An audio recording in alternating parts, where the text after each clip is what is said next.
What is going on, everyone? My name is Andy. Welcome back to another FPL video. And this one is some of my early thoughts ahead of the Game Week 5 deadline. So I'm going to go through some key players first of all, and then talk about my notes that I made over the weekend. So if you enjoyed the video, make sure to give it a like and hit that subscribe button. Otherwise, let's get into it. All right, let's start with EZE because it's now one return in 4 games for him so far this season. And as we found out over the weekend, he's not Crystal Palace's full-time penalty taker. So he has become a slightly worse FPL option. And I'm going to talk about what to do with him in a minute.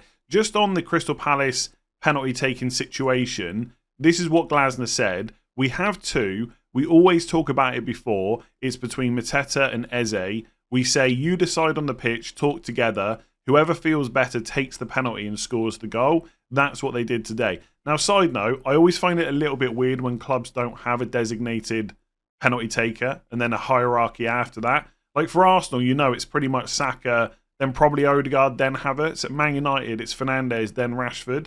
So there's no need for this discussion. The only thing I think this benefits is keeping the goalkeeper guessing, not knowing whether it's going to be Mateta or EZE. But I think when you get a penalty, you want to know who's going to take it. But anyway, that's probably a topic of conversation for a different video.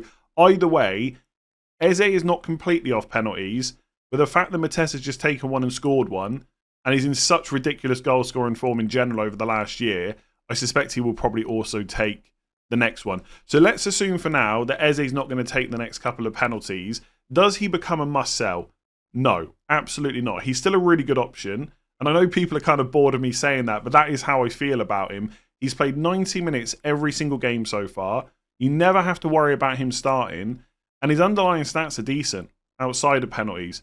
So far this year in 4 games, 0.4 expected goals per 90, 0.13 expected assists. They are really good numbers for a player that costs 7 million to a lot of us. And some of you might have bought him in at 6.9. I still think he's really good value. So if you've got him and you weren't planning on selling him, you don't have to sell him, right? The only thing it really changes for me is on Game Week 6 wildcard, when I've been looking at various drafts, EZE was an absolute lock. 90 minutes penalties, he's in my team. Now he's not a lock, but he's still probably going to be in there. Because if I want a different player, I've mostly got to go up in price. So like a Bowen, who's 7.4, to keep Bruno Fernandes, who's over 8 million. And if I come down in price, like, there's not a huge amount of 6 point, like Mbeumo's great as well. So if there's a choice between the two, I would definitely take Mbeumo now. But for most people, you've got space for more than for both of them, basically. And if you go down to like 6.7 million or below, Madueke I've got no interest in whatsoever. He came off quite early this weekend as well, and that could continue. Barnes is not a guaranteed starter. McNeil's okay, but not that exciting. Like, he's not better than EZE, although he is a lot cheaper. Smith Rowe is fine. Semenyo is okay as well. Matoma, not a bad option for 6.7, but the fixtures for Brighton after this week get quite tough. You know, Szoboszlai, but it's just not someone I really want. The point is, 6.5 million midfielders, there's no real standout for me. And you get EZE for like 0.4, 0.5 million more. Great stats, really good minutes as well. I just think you keep hold of him. On wildcard, if you want to get rid of him, fair enough. If you get to a point where you've got 2 or 3 saved transfers, nothing else to do, you really want to move EZE on, you've got money to upgrade him, fair enough. But he has not become must-sell. He's just a slightly worse option, but it's still really good. On the flip side, I should probably stop ignoring Jean-Philippe Mateta as much as I have been, because not only is he now going to probably take a bunch of Crystal Palace's penalties, he just can't stop scoring in general. His record over the last year or so is absolutely ridiculous. And the underlying numbers aren't amazing, but they're still not bad either. So far this season, 0.32 non-penalty expected goals per 90, 0.08 expected assists, and he's only 0.5 million more than EZE. So for 0.5 million, you now get penalties. It's worth saying, based on what Glasner has said, they may share them. It could be that EZE takes the next one. So I wouldn't now say that Mateta is full-time penalty taker. I just think he probably will take the next couple, but I could be absolutely wrong about that. All that being said, just like how EZE hasn't become must-sell all of a sudden, Mateta hasn't become essential. And the reason for that is the alternatives. I think when you look at midfielders at 7 or below, it's difficult to find a nailed-on super attacking penalty taker or anything like that. Whereas with forwards, you do have other options. Like Mateta at 7.4 in isolation is not a bad price, but when you start comparing him to other forwards, it's not that cheap. Like Calvert-Lewin, for example, has got a goal against Villa in game week 4, goal and assist against Bournemouth in game week 3. He's played 87 and 90 minutes in those 2 games. He looks pretty much nailed on as long as he can stay fit, and he will take penalties as well, and he's 5.9 million. Now, if you look at Palace versus Everton, of course, Crystal Palace, the better attacking team, you would expect them to create more chances, but any chances that Everton get are likely to fall to Calvert-Lewin. And generally over his career, at least like the last few seasons he's played regularly, the numbers have been pretty good. So it's not that Calvert-Lewin is better than Mateta, like again, in isolation, but for 1.5 million saving, that could be worth it. Look at Chris Wood again, a player that I've mostly ignored because of worries about minutes and rotation. He started every game. He's played 80 minutes against Liverpool, 90 against Wolves. And from game week 6 onwards, Nottingham Forest go on a run between game week 6 and I think it's game week 11. They've got home games against Fulham, Palace, West Ham and Newcastle. And the 2 away games are Chelsea and Leicester. Even after that, it's Ipswich at home in game week 13. After Arsenal away in 12. So their fixture run is pretty good. Now, Chris Wood is probably not on penalties. It almost certainly will be Gibbs White, but he's only 6.1 million. So I like Mateta. I almost said Arteta then. I like Mateta more than I did before this weekend, but I'm still not convinced I would buy him. Like, even looking at wildcard 6, it wouldn't be a case of Mateta or Eze. It'd be a case of both. And then Mateta would be up against players like Solanke, who are similar price, and Spurs have got really good fixtures coming up. Or, like I said, I can go for one of those cheaper forwards, but in some cases, like Calvert-Lewin's got penalties as well, and they're much cheaper. So, I know sometimes people think that I've just got like agendas against players. I don't. I think Mateta's great. If you want to buy him, you should. But in terms of thinking about the overall structure, about how people's squads look, the FPL managers that are trying to fit in Salah and Haaland, it's difficult to also fit in Mateta. So he's fine, but he hasn't become essential all of a sudden. So speaking of cheap forwards, Rodrigo Muniz probably has to go. 0 attack and returns so far this season, which doesn't always put me off holding on to a player if I think the returns are coming. But I need to know that that player is going to start. And with Muniz getting benched this weekend and Raul Jimenez playing instead, we just can't guarantee that moving forward. Now, the usual caveats apply. If you've got a decent 8th attacker and you can just bench Muniz, then go ahead and do that, right? You don't have to rush into selling him, especially if you bought him for 6 million, because he went up to 6.1. So even if he does drop in price, you won't lose any money on him as long as you bought him at 6 million. So you don't have to go out of your way to get rid of him if you want to roll a transfer instead and your team looks good. But for most people, he's going to be a sell. He's going nowhere near a wild card, and you definitely shouldn't be buying him unless Raul Jimenez goes and picks up an injury this week or something like that. But even in that case, I don't think Fulham's fixtures are that good from an attacking perspective. Like, Newcastle at home is okay, but then Forest away, they've looked good defensively. City away is really tough. And then the next home game is Villa at home, and then it's Everton away. So I don't think the next 5 are great. I think Muniz probably got to go. I'm going to look at I haven't actually checked this yet, the points predictions on Fantasy Football Hub for 6. Let's go to 6 million and below forwards over the next 4 weeks. So, player I mentioned earlier, Calvert-Lewin, I really like him. He probably is the cheap forward that I'd be buying right now. Then they've got Nketiah, interestingly enough. He did start and played 90 minutes with Mateta, almost as like the number 10. So he could be decent going forward. And Glasner did mention ahead of the deadline that they've paid all that money to play him. Essentially, that's what he said. Like, they haven't paid all that money to bench him, I think is actually what he said. But he's going to get good minutes. And I think Nketiah is a really good player. The only thing for me is he's like second fiddle to Mateta. That's the only thing that slightly puts me off. I think Mateta's the main man. Like, if Nketiah gets minutes for 5.9, that's fine. But for that same money, I can go and get Everton's main forward instead. So I don't mind Nketiah, but I'm not sure I would go for him. Welbeck I would completely avoid. I just think his minutes will start to reduce in the long term. And after this week, Brighton's fixtures aren't great. Strand Larsen isn't too bad, but I'd want to wait until game week 10 onwards when Wolves' fixtures get good. And Jamie Vardy is decent. I might bring him in this week. He's played 90 minutes again. The fixtures are good for Leicester. I quite like him. So that's the top picks from Fantasy Football Hub. If you want to check out the points prediction tool, which is super customizable, all the other stuff they've got, there's 50% off at the moment if you sign up annually, or you can sign up monthly and just give it a go and see how you think. Links in the description below. But that's who they think are the best forwards. And also they've got João Pedro top. I completely missed that. It's actually João Pedro, then Calvert-Lewin. I don't know how I missed that. But we have to wait and see what the diagnosis is with João Pedro's injury. It doesn't sound like it's going to be bad, so he could be back, and he's still great value. But I think fixture-wise, Calvert-Lewin might trump him. Like Leicester away, Palace at home, Newcastle at home, Ipswich away, Fulham at home. It's really good as long as he can stay fit. And he has started a lot of games over the last season. So I think if I was buying one right now, I'd buy Calvert-Lewin ahead of João Pedro. Maybe that's a little bit knee-jerky, but that's how I feel. Anyway, like I said, if you want to check that tool out and all the others, links in the description below. Let's talk about the next player.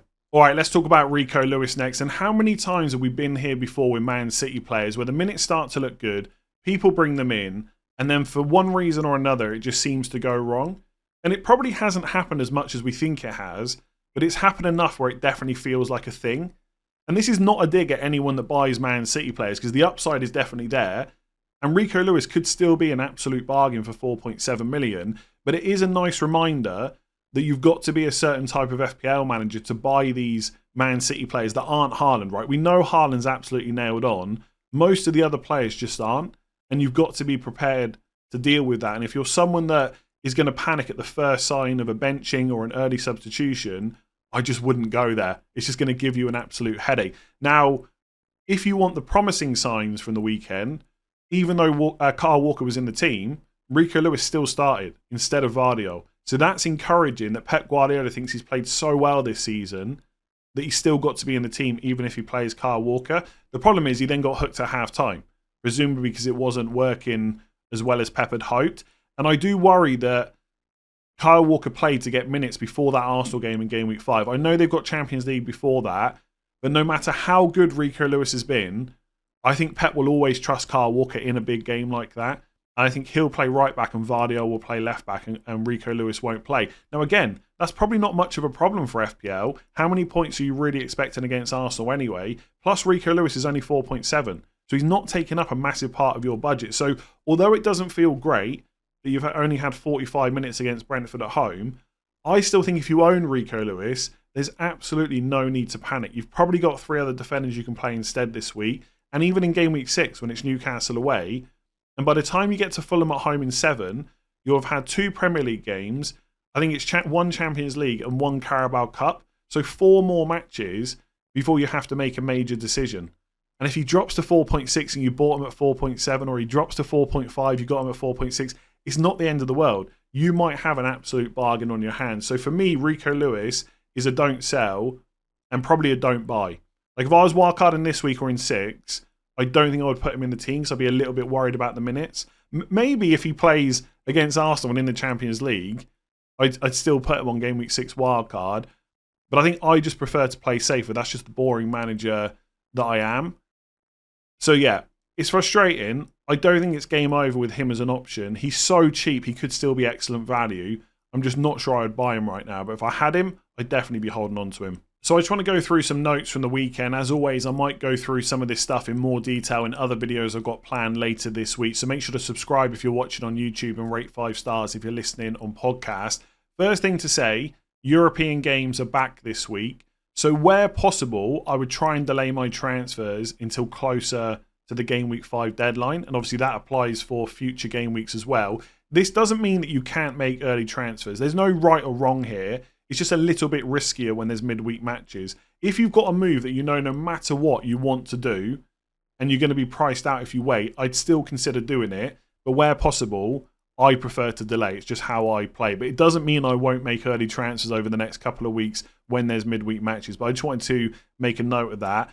Amad Diallo might be an okay pick. He started again this weekend and Garnacho was benched. So Garnacho's only started 1 of 3 games. I don't think that Amad Diallo is nailed on, but he has played 60, 89 and 90 in 3 of the games. The one that he missed out was Liverpool. Maybe that's because of how big of a game it was. I don't know. But if he keeps starting for 5 million, he's a decent option. I mean, for 5 million, you could even say that if he gets the odd benching, it's not the end of the world. I'd still prefer Morgan Rogers, I think, because of the guaranteed minutes we've seen so far, although that might not continue with Champions League and stuff like that. But I think Diallo is not a bad option. And from Game Week 8 onwards, Man United's fixtures are pretty good. So maybe I've got it wrong with Amad Diallo. I was pretty against him at the start of the season, but if he continues to play, I'm definitely interested. Isak, Saka, João Pedro, I would hold fire on selling them unless you know for sure what you're going to do. Like for me, right, Saka went off with a knock in the 85th minute. He'll probably be fine. He'll probably play in the Champions League this week, and I'm going to sell him either way because it's Man City away. But again, I don't want to do that until I've got more information about other players in my team. Like I'm not sure if I want to sell Bruno or Isak. Isak went off at half-time. I think Eddie Howe said it was something to do with his eye, the reason that he couldn't play. But again, he'll probably be fine by next week. So don't rush into anything that you're not sure about. Rodgers, I've just mentioned when I talked about Amad Diallo, people are definitely frustrated with him because he's played 90 minutes every match and hasn't returned. Look, I get it, right? We want our players to return. That's the whole point of FPL. But I would just be very encouraged that he continues to play 90 minutes and other players around him are getting substituted. As players get back to full fitness, as Champions League starts, his minutes might go down, but he is an amazing 8th attacker. Right? If he continues playing every match, let's say it's not 90, but he keeps starting and he plays like 70, 80 minutes, I'm definitely keeping him on wildcard. I just don't see why you wouldn't. The fixtures are really good. The returns will come. He's very unfortunate not to have at least one return so far. And he's not a Mo Salah or a Cole Palmer or a Saka. Of course he's not. He's only 5 million. Like, he should be the least of your worries right now. If you're on wildcard, you really don't want him, fair enough, sell him. I wouldn't sit here and argue that you've got to have him. He's not essential, but he is not worth a transfer out, in my opinion, unless you've got loads of money to upgrade him to someone much better. Jota and Diaz subbed early. Jota went off before the 60th minute. Diaz went off just after, even though it was in the same substitution window. I know some people are now calling for the rule to be changed. Like, it's one of those things. It doesn't happen very often. It doesn't matter. If you go off before 60, you get 1 point. If you go off after, you get 2. Like, whatever. It's the rules. It's really not that big of a difference.